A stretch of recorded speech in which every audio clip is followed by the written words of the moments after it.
Hello, everyone. I'm Raghi Iyengar. Thanks, Roger. Founder of Manufacton and president of Viz Technologies. And what I wanted to do today was do something slightly different. So I think Colby set up a nice tee up to what I'm presenting, which is I want to talk about this whole journey around what's happening in the whole modular manufacturing, how do we scale things up and all of that. But I'll tee it up with Manufacton, and then I'm going to set things up with one of our customers in Boston, a company called WOHO Systems, a really good company, modular player, and with roots in MIT and Georgia Tech, and they're doing some amazing work, and we've been working with them for a while now. So I'm going to tee things up, show how they have actually set up this whole idea of productizing and scaling up modular manufacturing and so forth. And then they are actually available remote, so that we can start actually, when you all start having a Q&A, we can actually ask them as well. So they have joined us through the remote session. So like I said, Raghi Iyengar, just a little bit of my background. I grew up in India. My grandfather was an architect. Dad was a contractor, which means I grew up at home having those architect versus contractor arguments every day. And then, but I'm an industrial engineer, did my undergrad industrial engineering, and similar to Kobe, I was at Arizona State, did my master's industrial engineering there, and always been interested in construction, but I was interested in the process of construction as well, which is why my interest in industrial engineering. Joined Intel, and I was with Intel for over 10 years, where first in Arizona and then to headquarters in California. And that's where I learned a lot about why construction and manufacturing, and why cannot construction become more like manufacturing and so forth. So it's been a 33-year journey for me going down this path, and it's amazing to now start seeing all these conversations that are going on right now in this whole area. And along the way, I landed up also, after working with Intel for many years and did a couple of startups, and then with Autodesk, so helped put together the construction portfolio for Autodesk, Revit, Navisworks, BIM 360, and so forth, before starting Manufacton to focus around the whole idea of offsite construction. And with me, as I said, Alan and Borja are from WOHO Systems, and they would be available as well to answer some questions and be part of the discussion. So as we were talking about in the last couple of sessions, it's amazing to see how this construction is moving from the field to the factory, and it's all going through twists and turns, different things happening, different things successful, some of them not succeeding, as we were talking about, and so forth. So what for us, it's been an amazing opportunity to learn firsthand this whole industry transformation as the software platform for managing the design to manufacturing to construction platform, the life cycle. It gives us the opportunity to have the ringside view to this. So for example, we've been working for many years with single trade contractors. So we were talking about single trade. So we've got working with them to help build out the software platform to support their detailing to prefab all the way to to installation and so forth. And at the same time, starting to look at the whole multi-trade, with companies like PCL and Clark Pacific and so forth. Swinnerton's, that Mass Timber, the Timber Lab, they did a nice press release yesterday about how they've been working with us and how it's helped them in their Portland factory and so forth. So we have been learning a lot from them as we are developing, delivered the software platform for them as well. And then of course you have the emerging players in terms of the modular. Factory OS has been in with. So we were actually in Factory OS even before they had their first piece of equipment. And literally as they were defining their process, defining the product, defining their the workflow, they had Manufacton in there from the beginning, helping them through this. And oh, by the way, to the previous conversation with Colby, Skender was one of our champion customers. So we delivered the solution to them. It was super successful in terms of how they were setting it up and using it and everything else. We learned a lot from them, and a great team. And obviously it's unfortunate that their business model failed. But as we were talking about earlier, I think there's lots of lessons to be learned from some of these early front runners. And of course, we'll talk about WOHO, and I'll have them describe some of that as well as part of this. And as everything's moving, construction moving from the field to the factory, what we are all starting to see, as we have been talking about, is the job site starting to become more like an assembly plant. An assembly operation, you need a coordinated supply chain, everything needs to come together, and at the site, it needs to hum like an assembly operation. Notice the language: factory, assembly operations, assembly plant, and all that. That's my roots with Intel, because I was with 10 years at Intel, semiconductor manufacturing, and how you do the chip fabs as well as the assembly plants. So it's great to see that kind of a perspective in here. And what I wanted to also describe is now, in addition to the single trade contractors, the multi-trade, the modular builders, now we are starting to see owners come and talking to us about saying, hey, we want to now start looking at productizing and so forth. So clearly, things are going on, lots of activity, lots of action, but at the same time, as we all know, it's early, but it's great to see that that previous survey about in the next 3 to 5 years, everybody is expecting significant amount of transformation. And trying to do this or be part of it for the last 30, 35 years, it's amazing to see that we're almost there, at least in terms of significant adoption. And as we were talking about, Colby was mentioning the same thing. So before COVID, everybody was saying offsite construction. Whether it was the McKinseys or the FMIs and so forth, they were all saying that's the way to go. And then last year during COVID, we started hearing about how everyone's saying this is the new normal. We ought to do more and more offsite. We need to figure out how, but we need to start doing it. So it's good to see this continued, even though there's a lot of questions that still need to be answered along the way in terms of the process and so forth.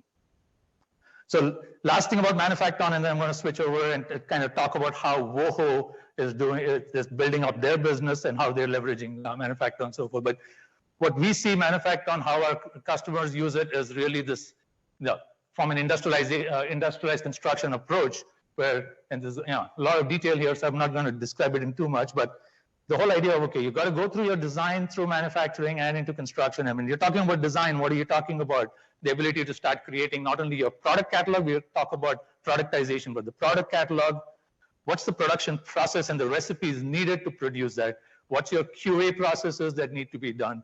What's your components, materials that you need to pull together from, in order to be able to drive from design into the manufacturing? How do you run things on the shop floor? What are the priorities? How do you be agile in terms of your production? How do you manage your inventory levels? All of those kind of things, specifically for our industry.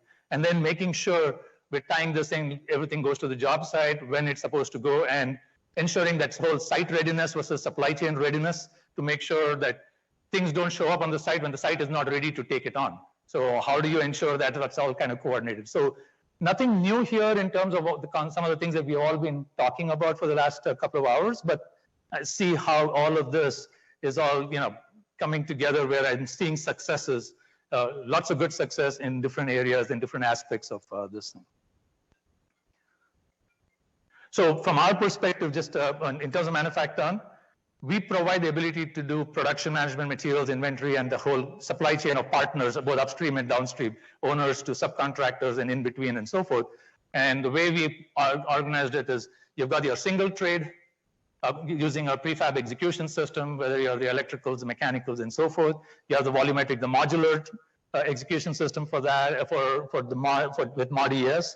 And then you have the ability to manage multiple stakeholders in a supply chain as a general contractor or a construction manager with ConstructES. So we've been working with all of the different players to ensure that we can address the needs of all of them as this thing all kind of comes together.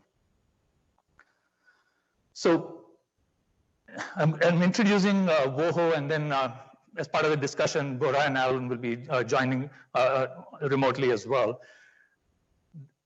WOHO, we've been working with them for a few years, an amazing company out of Boston. The roots of this company, it's actually been funded by the MIT engine. They've got some amazing manufacturing as well as AEC construction expertise in their company. And what they've done is literally, as part of this process, and with lots of manufacturing experience, they've literally said, we are not going to do design of the product separate from design for manufacturing separate from design for the logistics aspect of it for assembly. They're saying we need to look at how do we create this high quality components that we want to do, but do that both for in terms of being able to design for the manufacturing aspect and transportation and assembly. So what they have done here is taken all of these components, they'll be able to produce those components, transport them in a chassis together so that you can efficiently transport it to the site. And in the site, they can assemble it and stack them up and do all kinds of, and I've got a video here that'll kind of show you how they operate and all of that. So their mindset has always been, how you build is as important as what you build. That's been their motto. That's how they've been focused on it. And a really innovative group of people, and enjoy the time I spend with them when we are together. And what have they done? How have they looked at it? And I think this is common and to everything that we have all been talking about as well for the last couple of hours. First thing they said, okay, we need to productize the building elements to optimize the construction logistics. Okay, so let's make sure we can productize it. So they've gone down that path. And then they've said, okay, we need to develop the supply chain of partners who can deliver these engineer to order components. So very practical. That's like, okay, we got this, we need to bring those in. Next is how do you align the schedules for the distributed manufacturing operations as they come into their factory before it can all be completed and then sent over to the job site. So, and then as part of that, how do you coordinate both on-site installation with off-site production? So making sure that they can, so it's, as you can start seeing, a lot of collaboration that needs to happen between different stakeholders involved and different locations as well. And then when they're actually talking about manufacturing execution, that's their bread and butter. They're really strong in terms of being able to do their production at the stations with the recipe, what needs to be done, inventory control, and so forth. And then they're streamlining the logistics and how does it go from into the factory and onto the job site and things like that. But I think the most important thing in all of this is this whole idea of quality at the source. So that total quality management, I think that's something which I learned very early on when I was part of Intel, and I remember a couple of years ago at one of these presentations, I had a group of general contractors, and I asked them, okay, if something shows up defective to the job site, whose fault is it? Is it the general contractor's fault or the subcontractor's fault? Everybody said subcontractor's fault. And immediately saying they should have done it. The culture I grew up at Intel was the general manager would say, it's the Intel engineer's fault that something defective came from the supplier to their factory. You did not ensure that it did not show up. So quality at the source was something that they drove. And that was one of the key things that actually got them to become a manufacturing machine in terms of how they were going to do it. So that quality at the source, focusing on ensuring that, because at every step of the way, if you have the progressive quality issues, you have a problem. And then the other culture is the whole idea of continuous improvement. And these people embody that, being able to say, hey, drive that continuous improvement, gather the analytics about your product, the process, and all of the people in productivity and so forth, and then just keep going through a continuous. You don't have to try to get it right from day one. You get it in place and then continuously keep improving. And the companies that we have seen, and we've got several customers who are well-established trade contractors as well, who've been around for a long time. And the companies that have got that culture built in for continuous improvement are the ones that I see are becoming more and more successful over time. So I think net from all of this is clearly, if you want to scale manufacturing and get more and more modular, being able to do all of these things, do more offsite, clearly you need the approach of productization, which we have all talked about for a while now.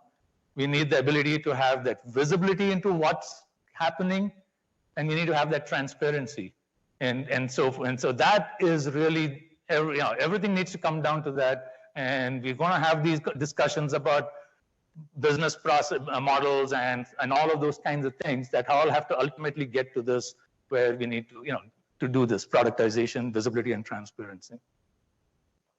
So here's a video. I just wanted to show you about how what WOHO does. So they start off creating a a disciplinary approach for productizing their components. They use Revit for that, and they create all of the slab component, the chassis, the wall components. So they've got all the design done, and then they have done work with their supply chain partners to actually fabricate, manufacture to those components, to those designs, and deliver them to their factory where they can then start putting this together. And the way they use the process with working with their supply chain partners with Manufacton as their tool to not only plan out what the production plan needs to be across this distributed manufacturing, but also the ability to say, hey, we need to now know what's the current status, what's the right now, where do everything stand in terms of who has produced what, where, when, how far along are they, in order to make sure that they are in control of the process along the way. And they developed this whole thing in their factory in Madrid, and then now they're setting up another one in Boston. So they're starting to grow and pulling all of these things together.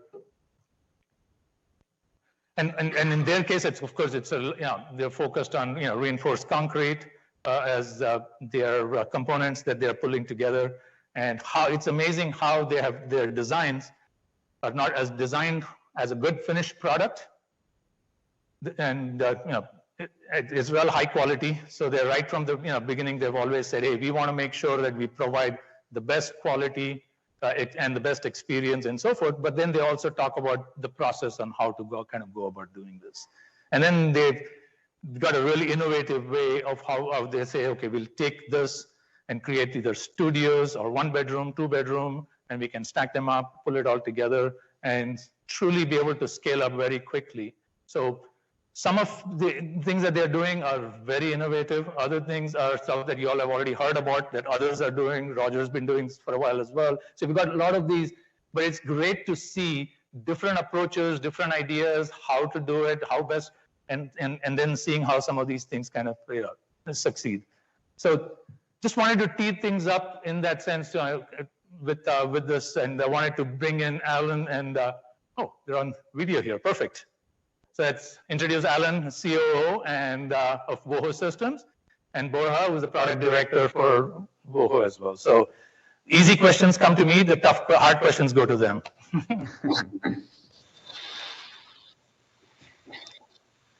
I just remind everybody to please use the Slido app so that we can try to keep things organized, and welcome, gentlemen, to our conference here. So if you just want to ask questions, please put them in Slido, and we'll start. And while we're waiting for those, I'll ask a question. So I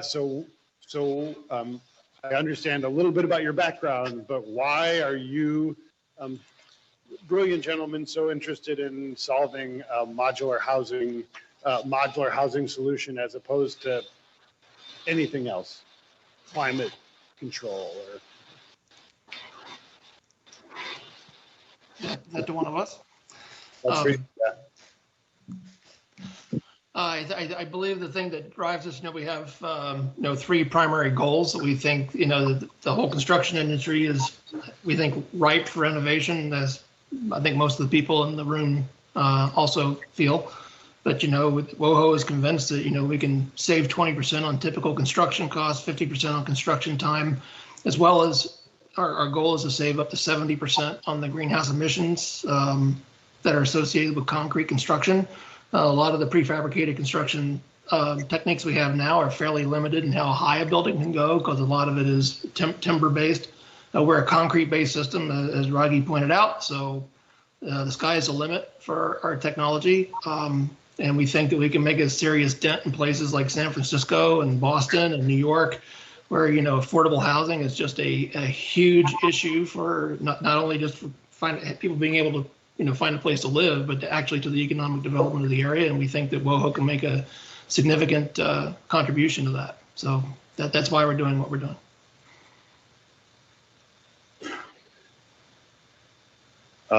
Still looking for some other questions, but in the meantime, you just mentioned a wide variety of productization from, Raghi shows some single-family homes, and you just said multifamily, high-rise, dense urban environment, process approach. Could you explain to us a little bit of sort of how you view the market and your hope and role in it? Well, I think that right now our focus is on multifamily housing. And Borja, I can share a little bit. We're actually looking at other projects that could do single family housing. WOHO has a product that could be implemented for much larger, wide open space, more open floor plans, what we call the tower system, that can be used for office and laboratory. But as Raghi showed you, you'll notice that our factory was an animation. We haven't actually gotten our production off the ground here in Boston. We're currently developing that facility. So in order to demonstrate this system, we think that multifamily housing is the most effective way for us to demonstrate the technology. So that's where we're focused, but I can certainly see in the near future where we would start to branch out into other areas as the need surfaces. Borja, I don't know if you have any other thoughts on that. Yes, of course. As Alan was mentioning, all our components have been designed and have been engineered, so we can build from a single house to a multifamily to a high-rise tower. So all the structure is embedded in the components and can, of course, it's flexible. So as soon as we have taller towers, we will increase, of course, that structures, and also the MEP system has been dimensioned and oversized a little bit, but in an efficient way, so we can always reach the specifications that we need to satisfy, and this MEP system is based on an eight levels system, and every 8 level system we can have a full plan of MEPs, and with the structure the same, all the full structure that we have, every 15 to 20 stories, we can have a structural plan. So we can go to high rise, and of course the system can solve, as you saw in the prototype, one small unit. Thank you. How do you view the role of a building materials MFG in collaboration? Do you view materials as just a commodity that you can get anywhere? Or I think that means. Well, so yeah, what is the role of productization or building products utilized in your system? Well, from the very beginning, all the materials that we use are attached to the design, and all the components have been designed based on the material that they are made of. We are using prefabricated concrete, as all the properties that it has, and the best thing that we can do with Manufacton together with WOHO is that all this material palette, let's say, is from the very beginning attached to our production orders and coordinated from the very beginning in the Revit design that you saw. All the materials are attached to these components until we build the piece itself, that it gets materialized. And we use neutral materials, as Alan said, materials that do not produce, that are respectful with the environment, and handling these materials in an efficient way, we save inefficiencies, and we have total control of the material and the methods that we use. Thank you. So Nate Arnold asked, is it fair to characterize the WOHO system as a flat pack building system? If so, what's the learning curve for on-site labor? Well, another thing that we can also handle with Manufacton is that all the components and all the tests that we have been done, for example, offsite in the prototype that you saw, we can track the hours and the time that all the steps are taken. So at the end of the day, when you produce one slab, one wall, one chassis, you have an estimation of the hours that you thought that chassis, for example, was going to take, and all the workers, while they are working in the app, they can track the work that they are doing. So at the end of the day, you can track exactly the time that you expected for the components, and finally the time that it really takes offsite. And when you go on site, it's the same. We have an estimation of, and we can totally control exactly the day that all those pieces and all these containers are going to go on site. And we have tested the assembly maneuver, and we have studied the time that it takes to place a slab, to do the connection, etc. And with this, you can totally control the time that you are going to take on site. And as you are going to be able with the app, with Manufacton, you're going to be able to track exactly where all the components are, when are they going to arrive. You totally know when they are going to be placed on site, and the team that you need to have on site that day, and the works that are going to be done, and everything is tracked in the app. Thank you. Stephen Bender asks, are you transporting precast in containers? How do you get them in and out? It must constrain your height. Quotation emerges, GSD grad speaking. Yeah, the containers are, top one. You saw the flyover of the factory as we were looking. That was actually one of the first jobs I had, was to find a facility to do the manufacturing, and it all came down to ceiling height. Just even on the manufacturing side, we said, okay, you back our parts are designed generally to fit into a 40-foot high cube container, so you can load them up and ship them anywhere in the world. And so let me see, you take a flatbed truck, you back it into the factory, you put a 40-foot high cube on top of that, you're already at about 14 feet. Now you're going to put a 9-foot high wall unit, with rigging and everything. Now your crane needs to be, like 28 feet, your hook needs to be 28 feet off the ground. I was only able to find one facility within, 50 miles of Boston, west of Boston, where I could do that. That was actually available. So, if you bring up the idea of, the height, that was actually very near and dear to my heart for a long time. But we're pretty excited to have a great facility to do that. And then obviously on the job site, the sky's the limit. But on the manufacturing side, that was actually the container the ability to pack these things in containers and ship them anywhere was important, but it really severely constrained where we could actually set up our manufacturing line. I'm not sure if that's what your question was, but that's what came to mind when you asked it. I think they were also asking about the height constraint on the products that you're shipping via containers, but I could be wrong. So. Yeah, I mean, the size of the, when I first, we're looking at various sizes, but like the slabs are all 8 feet wide. It's like, that's a very odd number. How'd you come up with that? Well, because you can stand one of those on its edge inside of a 40-foot high cube container. And that's what actually set the heights. Now, of course, it's a flexible system. We've worked with some developers that are saying, hey, I want to have 11-foot ceilings in my units. Well, then you're probably not going to be able to put that into a 40-foot high cube container since it's only about 9 feet high. But, depending on, and part of our sustainability goal is, if we get a major product and, we're set up in Boston, if we get a major project out in California, part of our system is to be able to stand up a fabrication facility very quickly and very cheaply. So it would be our intention to probably fabricate these. If we get a lot of business in a certain area, we will fabricate in that area as opposed to shipping containers across the country, which is a more sustainable system. So even if we couldn't fit something into a high cube container, we could figure out other ways of flat packing them or whatever, if you could get them on a truck to the site without having to travel thousands of miles. Yeah, thank you. I'm going to ask one more question. There's a million great ones, but we're running out of time.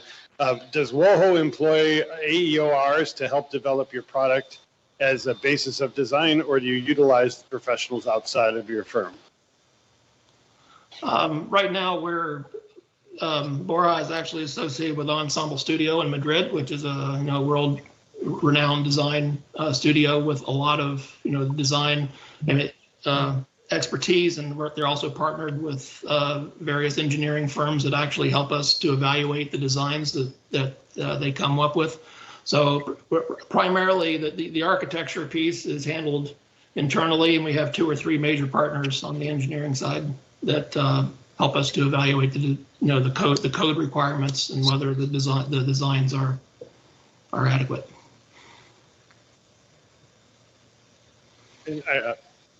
I'm just might as well ask. So what? And I know there was a little mention of this. What data are you capturing, and how is that data analyzed and addressed?